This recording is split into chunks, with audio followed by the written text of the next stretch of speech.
നമസ്കാരം. മലയാളി വാർത്തയിലേക്ക് സ്വാഗതം. മുൻ മന്ത്രി എം മണിയുടെ സഹോദരൻ ലംബോദരൻ അദ്ദേഹത്തിൻ്റെ സ്ഥാപനത്തിൽ കേന്ദ്ര GST വകുപ്പിൻ്റെ റെയ്ഡ് നടക്കുന്നു എന്നൊരു വാർത്തയാണ് രാവിലെ മുതൽ പുറത്തു വരുന്നത്. ഇടുക്കി അടിമാലി ഇരുട്ടുകാനത്തെ ഹൈറേഞ്ച് സ്പൈസസിലാണ് ഇപ്പോൾ GST വകുപ്പ് പരിശോധന നടത്തുന്നത്. ലംബോദരൻ നികുതി വെട്ടിപ്പ് നടത്തിയെന്നൊരു പരാതി ലഭിച്ചതിൻ്റെ അടിസ്ഥാനത്തിലാണ് GST വകുപ്പ് ഇങ്ങനെ ഒരു നടപടി സ്വീകരിച്ചിരിക്കുന്നത്. ഇന്ന് രാവിലെ ഏകദേശം 10:00-ഓടെയാണ് 8-ലധികം വരുന്ന ഉദ്യോഗസ്ഥർ സ്ഥലത്തെത്തി പരിശോധന ആരംഭിച്ചത്. പരിശോധന നടക്കുന്നതിനിടയിൽ ലംബോദരനെ GST വകുപ്പ് വിളിച്ചു വരുത്തുകയും മൊഴി രേഖപ്പെടുത്തുകയും ചെയ്തിട്ടുണ്ട്.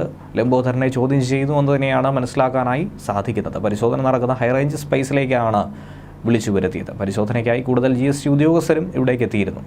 സ്ഥാപനത്തിൽ 9 ജീവനക്കാരാണ് പ്രവർത്തിക്കുന്നത്. ഇവരെ ആരെയും ഇതുവരെയും പുറത്തുവിടാനായി അനുവദിച്ചിട്ടില്ല. മാത്രമല്ല ഇവരുടെ ഫോണുകളും GST സംഘത്തിൻ്റെ പക്കലാണ് എന്നുള്ള വിവരമാണ് ലഭിക്കുന്നത്.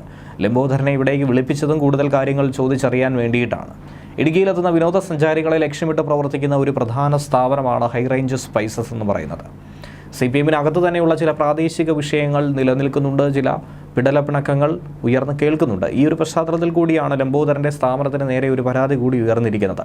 നിലവിൽ പരിശോധന 4 മണിക്കൂറിലധികം പിന്നിട്ട് കഴിഞ്ഞിരിക്കുന്നു. സ്ഥാപനത്തിലെ സ്റ്റാഫുകളുടെ മൊബൈൽ ഫോണുകൾ ഉൾപ്പെടെയുള്ളവ ഉദ്യോഗസ്ഥർ കൊടുക്കാത്തതും വലിയ ശ്രദ്ധ തന്നെയാണ് ഈ വിഷയത്തിൽ പിടിച്ചുപറ്റുന്നത്. വിഷയവുമായി ബന്ധപ്പെട്ട് കൂടുതൽ പ്രതികരണങ്ങൾക്കൊന്നും തന്നെ ഉദ്യോഗസ്ഥർ തയ്യാറായിട്ടുമില്ല. ലംബോദരൻ്റെ പേരിൽ ഇതിനു മുൻപും പലതരത്തിലുള്ള വിവാദങ്ങൾ ഉയർന്നു കേട്ടിട്ടുണ്ട്. ഭാര്യയുടെ പേരിൽ ഇരുട്ടുകാലത്ത് സിപ്ലൈൻ പദ്ധതി ആരംഭിക്കുന്നതുമായി ബന്ധപ്പെട്ട് മാസങ്ങൾക്ക് മുൻപ് ഒക്ടോബർ മാസത്തിൽ ഒരു വിവാദം പൊട്ടിപ്പുറപ്പെട്ടിരുന്നു. സിപ്ലൈൻ പദ്ധതിക്ക് പഞ്ചായത്തും ടൂറിസം വകുപ്പും അനുമതി നൽകുകയും ചെയ്തു. എന്നാൽ വീട് നിർമ്മാണത്തിനും കൃഷിക്കും മാത്രം ഉപയോഗിക്കാൻ അനുമതിയുള്ള ഭൂമിയിൽ സിപ്ലൈൻ എന്ന പദ്ധതി കൊണ്ടുവരാൻ റവന്യൂ അധികൃതർ നിയമവിരുദ്ധമായി സഹായിച്ചു എന്നുള്ള ആരോപണമായിരുന്നു അന്ന് ഉയർന്നു കേട്ടത്. മൂന്നാറിൽ ദൗത്യസംഘം ഒഴിപ്പിക്കേണ്ട വൻകിട കയ്യേറ്റക്കാരിൽ M മണിയുടെ സഹോദരൻ M ലംബോദരൻ്റെ കയ്യേറ്റവും എന്ന രീതിയിലായിരുന്നു അന്നൊരു റിപ്പോർട്ട് പുറത്തു വന്നത്. സർക്കാർ ഭൂമി കയ്യേറിയാണ് ലംബോദരൻ അഡ്വഞ്ചർ പാർക്ക് അടക്കം നിർമ്മിച്ചതെന്നുള്ള ആരോപണവും ശക്തമായിരുന്നു. എല്ലാ നിയമങ്ങളും ചട്ടങ്ങളും കാറ്റിൽ പറത്തിയാണ് ആ നിർമ്മാണം നടത്തിയത്. മൂന്നാർ ഒഴിപ്പിക്കലിനായി മല കയറുന്ന ദൗത്യസംഘം M മണിയുടെ സഹോദരൻ്റെ കയ്യേറ്റം ഒഴിപ്പിക്കുമോ എന്നുള്ള ചോദ്യവും അന്ന് നിരവധി ആളുകൾ ഉയർത്തിയതായിരുന്നു. റിസോർട്ടുകൾക്ക് പുറമെ വാട്ടർ തീം പാർക്കുകൾ അടക്കമുള്ളവയാണ് സർക്കാർ ഭൂമി കയ്യേറി വൻകിടക്കാർ ഈ മേഖലയിൽ നിർമ്മിച്ചത്. മൂന്നാർ അടിമാലി റൂട്ടിലെ ഇരുട്ടുകാനത്തുള്ള ദേശീയപാതയോട് ചേർന്ന ഒരു ടൂറിസം സംരംഭമാണ് ഇത്.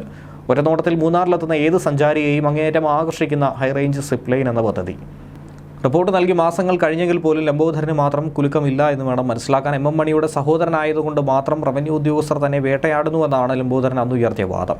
ഇതുപോലെ പല തരത്തിലുള്ള ആരോപണങ്ങൾ ഇതിനു മുൻപും ഉയർന്നു കേട്ടിട്ടുണ്ട്. 1964-ലെ ഭൂപതിവ് ചട്ടം ലംഘിച്ച് NOC ഇല്ലാതെയാണ് ലംബോദരൻ നിർമ്മാണം നടത്തിയതെന്നാണ് റവന്യൂ വകുപ്പ് അന്ന് കണ്ടെത്തിയത്. ഡ്രീംലാൻഡ് സ്പൈസസ് പാർക്ക് എന്നാണ് ഇതിൻ്റെ പേരും. 2.43 ഹെക്ടറിൽ അനധികൃത നിർമ്മാണമാണിതെന്നും റവന്യൂ വകുപ്പ് റിപ്പോർട്ടിലൂടെ പറയുന്നുണ്ട്. പദ്ധതി തുടങ്ങാനുള്ള അനുമതി പോലും വാങ്ങിയിട്ടില്ല എന്നും കയ്യേറ്റമായി തന്നെയാണ് ഇതിനെ നോക്കിക്കാണുന്നതെന്നുമാണ് റവന്യൂ വകുപ്പ് അന്ന് ഉയർത്തിയ വിഷയം. ന്യൂസ് ഡെസ്ക് മലയാളി വാർത്ത.